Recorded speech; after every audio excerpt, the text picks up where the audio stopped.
सुंदरिया मालिक के द्वारे में खड़े हम तो मालिक का राम राम कही दे।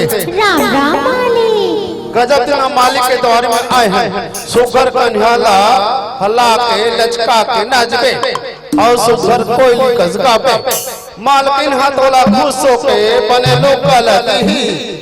मैं तो बने नाचूं बने गाऊं तय है तुम मांदर न बने खिड़का के बजा ता हमन दोनों जन झुमर झुमर के नाचबो गाओ।